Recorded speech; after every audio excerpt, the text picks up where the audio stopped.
અમેરિકાનો એક એવો વ્યક્તિ કે જેને પ્લેન હાઇજેક કર્યું, $2 લાખ માંગણી કરી, અમેરિકાએ માની બી લીધી, આપી પણ દીધા, તો એ પ્લેનમાંથી વચ્ચે કૂદી ગયો. પછી એની સાથે શું થયું આજ સુધી શોધખોળ ચાલુ છે, પણ કાંઈ ખબર મળી નથી એની સાથે શું થયું, ક્યાં ગયા એ પૈસા, ક્યાં ગયો એ વ્યક્તિ, આખી ઘટના શું છે આપણે જાણીએ.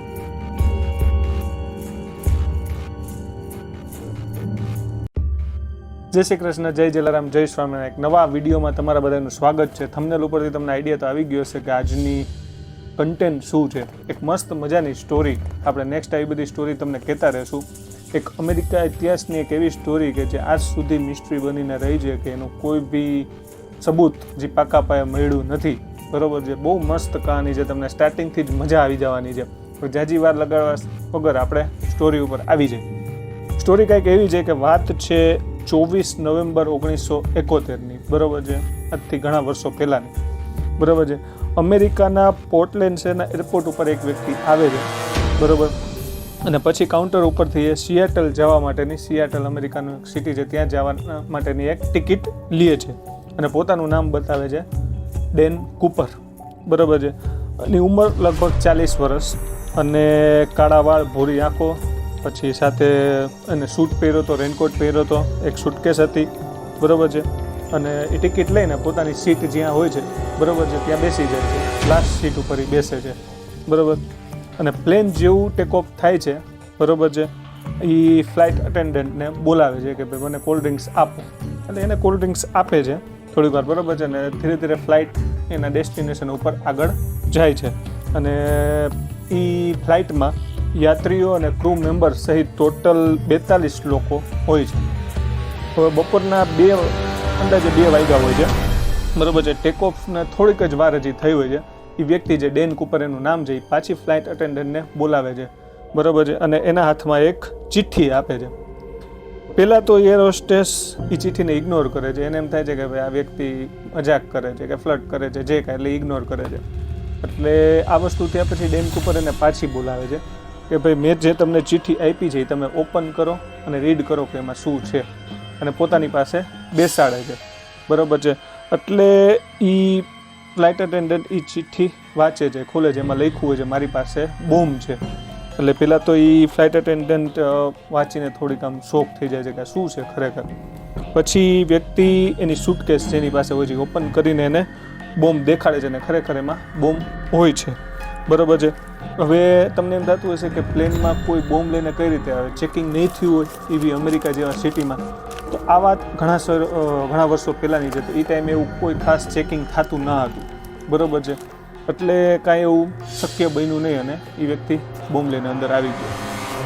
હવે મેઇન વાત આવી કે કૂપરે પોતાની જે માંગણી, બરાબર છે, એ એર હોસ્ટેસને કહી કે ભાઈ મારે $2 લાખ પેરાશૂટ, અને આ એની શરત હતી. અને બીજી શરત ખાસ એની એ હતી કે જે કાંઈ રૂપિયા મને મળશે $2 લાખ, એ બધા $20 નોટમાં હશે, બધા $20 નોટ, એનાથી ઉપર નહીં નીચે $20 જ બધી નોટ હોય છે. એટલે ફ્લાઇટ અટેન્ડન્ટ છે એ આખી વાત પાયલટને કહે છે કે પાયલટ આવી રીતના એક વ્યક્તિ છે એ મને આ રીતના કહે છે. એટલે પાયલટ વિચારે છે કે પહેલાં તો આપણે આ વાત પેસેન્જર સુધી ના પહોંચે એવું ધ્યાન રાખીને, તો આખી સિચ્યુએશન પેસેન્જરને ખબર પડશે તો આખું પેનિક સિચ્યુએશન ઊભી થઈ જશે. એટલે એ પેસેન્જરથી આ વાત છુપાવે છે. પછી કૂપર એરોસ્ટેસને રૂપિયા કઈ રીતે લાવવા એ પોતાનો પ્લાન આખો સમજાવે છે. એ એમ કહે છે કે પ્લેન પોતાના ડેસ્ટિનેશન સિયાટલ ઊભું રહેશે, બરાબર છે, ત્યાં એક ફ્યુલ ટ્રકને બોલાવવાનું અને એ પ્લેનને પાછું રિફ્યુલ કરશે, બરાબર છે. એર હોસ્ટેસ બહાર જઈને પૈસા લઈ આવશે અને પેરાશૂટ લઈ આવશે, અને પછી ત્યાં બધા પેસેન્જરને ઉતારી દેવામાં આવશે અને પાછું પ્લેન આગળ ટેક ઓફ કરશે. બસ આટલું કીધું. આગળ ક્યાં જશે, શું છે એ બધું કાંઈ કીધું નહીં. એટલે કૂપરની માંગણી છે ને પાયલટે ATC, બરાબર, એર ટ્રાફિક કંટ્રોલ સુધી પહોંચાડી, બરાબર છે. પછી આખો મામલો FBI સુધી પહોંચ્યો, બરાબર છે, કારણ કે આવી વસ્તુ થયું એટલે FBIને ઇન્વોલ્વ કરવી જ પડે. એટલે FBIએ પેસેન્જરની જાન બચાવવા માટે માંગણીનો એક્સેપ્ટ કરી લીધી, સ્વીકાર કરી લીધો કે ભાઈ હા અમને મંજૂર છે કૂપરની જે કાંઈ માંગણી છે. અને એ લોકોએ કૂપર માટે નજીકની બેંકમાં કે જ્યાં આ રીતની સિચ્યુએશન માટે પૈસા હંમેશા બેકઅપ માટે પડ્યા જ હોય ત્યાંથી એને $20 નોટમાં આ જે કાંઈ એને માંગણી કરી હતી લાવ્યા, પેરાશૂટ બી અરેન્જમેન્ટ કર્યું અને કૂપર સુધી મોકલાવાનું ડિસિઝન લીધું. અને એક વસ્તુ એ લોકો કરી કે ભાઈ જે કાંઈ પૈસાના નોટના સિરિયલ નંબર હોય ને એ નોટ ડાઉન કરી લીધા, એટલે કે પાછળથી એ લોકોને કૂપરને પકડવો હોય તો ઇઝી રહે. બરાબર છે. કૂપરને પૈસા અને પેરાશૂટ મળી ગયા એટલે એને બધાય પેસેન્જરને ઉતારવાની પરમિશન આપી દીધી. અને આશ્ચર્યની વાત એ છે કે આ સમય સુધી કોઈ પણ પેસેન્જર સુધી આ વાત નહોતી પહોંચી કે ભાઈ ખરેખર ત્યાં પ્લેન હાઇજેક થઈ ગયું છે. બરાબર છે. એ લોકોને પાછળથી ખબર પડી કે ભાઈ આવી વસ્તુ અંદર પ્લેનમાં થઈ હતી. બરાબર છે. અને શરત મુજબ રિફ્યુલ થઈને પ્લેન પાછું પાયલટ અને ક્રૂ મેમ્બર સહિત પાછું ટેકઓફ થયું. અને કૂપરે હવે પાયલટને કીધું કે પ્લેન હવે મેક્સિકો તરફ લઈ જાઓ. બરાબર છે. પાયલટે કૂપરને કહ્યું કે પ્લેનમાં એટલું બધું ફ્યુલ નથી કે જે મેક્સિકો સુધી પહોંચી. એટલે પાયલટે કીધું કે વચ્ચે આપણે ક્યાંક પ્લેનને રિફ્યુલ કરવું પડશે. બરાબર છે. એટલે કૂપરે એની વાત માની લીધી કે ચાલો મંજૂર છે. પછી પાયલટને ઉમ્મીદ હતી કે ભાઈ ચાલો રિફ્યુલ કરાવવા માટે આપણે જ્યાં પ્લેનને ઊભું રાખીએ ત્યાં FBI પોલીસ કર્મચારીઓ આવીને કૂપરને પકડી લેશે. બરાબર છે. પણ કૂપરના દિમાગમાં એક બીજો જ પ્લાન હતો જેનાથી બધાય અજાણ હતા. હવે કૂપરે પોતાના ફાઇનલ પ્લાનને અંજામ દેવા માટે એર હોસ્ટેસને પાછી બોલાવી અને કીધું કે પ્લેનમાંથી ઉતરવા માટેની સીડી એ ખોલી નાખે. એટલે એર હોસ્ટેસે કૂપરને સમજાવ્યું કે ચાલુ પ્લેને સીડીનો દરવાજો ખોલવાથી બહારની હવાનું જે પ્રેશર અંદર આવશે જેનાથી બધા લોકો બહાર ફેંકાઈ જશે. પણ કૂપરે એની વાત ઉપર અડગ રહ્યો અને આ વાત એને સ્વીકારી નહીં. એટલે એર હોસ્ટેસે કીધું કે ભાઈ મને પેલા સીટ સાથે કમ્પ્લીટલી બાંધી દો જેથી તમે ઓપન કરો અને બહારની હવાનું પ્રેશર આવે તો હું બહાર ફેંકાઈ ના જાઉં. પછી કૂપરે થોડીક વાર વિચાર્યું એટલે એને એમ કીધું કે એક કામ કરો, તમે પાયલટ સાથે કોકપિટમાં જે હોય ને ત્યાં આવજો દરવાજો બંધ કરી દો. બરાબર છે. એટલે એના કહેવા મુજબ એર હોસ્ટેસ ત્યાં વહી ગઈ અને થોડીક વાર પછી કૂપરે સીડીનો દરવાજો ખોલી નાખ્યો અને પેરાશૂટ બાંધીને પ્લેનમાંથી કૂદી ગયો. હવે પ્લેનના પાયલટ અને એર હોસ્ટેસ કોકપિટની અંદર હતા એટલે એ લોકો આ વાતથી અજાણ હતા. બરાબર છે કે ભાઈ ખરેખર વચ્ચે આવું બની ગયું હશે. એ લોકોએ 2-3 વાર વચ્ચે કૂપરને અવાજ લગાવવાની ટ્રાય કરી પણ અંદરથી કોઈ રિસ્પોન્સ મળ્યો નહીં. બરાબર છે. પછી પાયલટે પ્લેનને વચ્ચેના જે જ્યાં સુધી પહોંચી શકતું હતું પ્લેન એવા એક ડેસ્ટિનેશન રેનો નેવાડા લેન્ડ કરાવ્યું. બરાબર છે. જેવું લેન્ડ થયું ત્યાં બધા સુરક્ષા અધિકારીઓ આવી ગયા ને ચારે બાજુથી પ્લેનને ઘેરી લીધું. બરાબર. અને પ્લેનની અંદર ગયા, ચેક કર્યું પણ અંદર કૂપર ગાયબ હતા. બરાબર છે. એટલે સાફ વાત થઈ ગઈ કે ભાઈ વચ્ચે ક્યાંક કૂપરભાઈ કૂદી ગયા છે. બરાબર છે.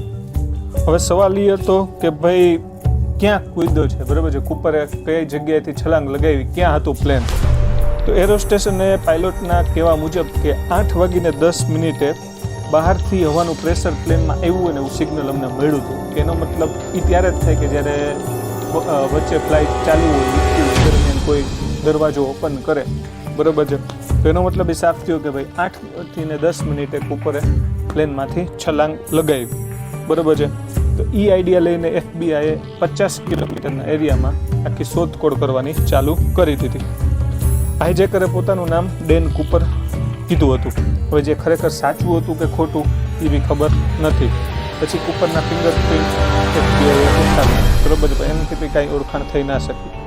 પછી FBIએ પેસેન્જર અને ક્રૂ મેમ્બર સાથે વાતચીત કરી અને વાતચીત બાદ એક કયો ને કે એક સ્કેચ તૈયાર કર્યો. એના બેઝ ઉપર ઘણા લોકોની અટકાયત કરી પણ એ બધાની ખુલ તપાસ કર્યા પછી પણ એ કન્ફર્મ ના થયું કે હવે આ ડેન કૂપર જ છે. બરાબર છે. એટલે પાછી FBIએ પોતાની શોધખોળ ચાલુ રાખી અને બીજી દિશામાં એટલે કે જે નોટ આપી હતી એના સિરિયલ નંબર એ સાઈડ ચાલુ કરી. બરાબર છે. પણ એમાં પણ એ લોકોને નિષ્ફળતા જ મળી. પણ એમાં બી કોઈ કાંઈ ખાસ સબૂત મળ્યું નહીં. બરાબર. હવે કૂપર ગાયબ થયા અને લગભગ 9 વર્ષ વીતી ગયા અને હજી સુધી કોઈ ખાસ સબૂત મળ્યા નહોતા. પણ એક હાઈ પ્રોફાઇલ કેસ હતો એટલે FBIએ શોધખોળ ચાલુ રાખી. બરાબર છે. પણ લોકોનું માનવું એવું હતું કે કદાચ કૂપર વિમાનમાંથી છલાંગ લગાવ્યા બાદ બચી નહીં શક્યો હોય કારણ કે એ જ્યારે જે સમયે કૂદ્યો 8:10 વાગે એ સમયે જગ્યાનું એ લોકો એનાલિસિસ કર્યું તો ત્યાં બહુ બધા જંગલ હતા. બરાબર છે. એ સિવાય ત્યારે એ સમયે બહુ જોરદાર તુફાન હતો અને એ કૂપર પાસે સ્કાય ડાઇવિંગ માટેના કોઈ એવા ખાસ કપડાં કે કોઈ ઇક્વિપમેન્ટ પણ નહોતા કે જેથી એવી સંભાવના રહી શકે કે કૂપર કદાચ બચ્યો હશે. પછી વાત આવી વર્ષ 1980માં, બરાબર છે, એક સબૂત મળે જેથી FBI કેસમાં થોડીક જાન આવે છે. એ સબૂત શું છે? તો કે 8 વર્ષનો છોકરો જેનું નામ હતું બ્રાયન. એ બ્રાયનને એક નદીના કિનારે રેતીની નીચે નોટોના બંડલ મળે છે. જે બંડલ હતા ત્રણ બંડલ મળે છે. પણ બ્રાયને આ વાત એના પિતાને કહી, એટલે એના પિતાએ આ વાત FBI સુધી પહોંચાડી. પછી નોટોના બંડલ જે હતા એ હજી ખોલ્યા નહોતા, પેક જ હતા. એટલે FBI એ વસ્તુ ચેક કરી અને એના સિરિયલ નંબર સરખાવ્યા તો ખરેખર આ જ નોટ હોય એ સાબિત થઈ ગયું. અને આ નોટોના બંડલ એ છોકરાને કોલંબિયા નદીના કિનારે મળ્યા હતા, બરાબર છે. અને આ પૈસા કૂપરને આપ્યા ને એના કરતાં ઘણા બધા ઓછા હતા. તો હવે સવાલ એ આવ્યો કે ભાઈ આ બાકીના પૈસા ક્યાં ગયા, કૂપર ક્યાં ગયો, અને આ પૈસા અહીંયા પહોંચ્યા કઈ રીતે? આ દિશામાં ઘણી બધી ઇન્વેસ્ટિગેશન FBI કરી, પણ તો બી કેસ આગળ વધ્યો નહીં. એક આશા હતી કે ભાઈ અહીંથી કેસ કદાચ સોલ્વ થઈ જશે, પણ એ શક્ય બન્યું નહીં. અને આ દરમિયાન અમેરિકાને ઘણી બધી બીજી પણ પ્લેન હાઇજેકિંગના કેસ આવ્યા, અને એ બધા કૂપરને હાઇજેકિંગને મળતા હતા, અને એમાં બધા હાઇજેકર પકડાઈ ગયા, પણ એમાંથી બી કોઈ કૂપર હોય એવું સાબિત થયું નહીં. અને પછી આખરે 45 વર્ષની તપાસ બાદ 2016માં FBI આ કેસને બંધ કરવાનો નિર્ણય લઈ લીધો.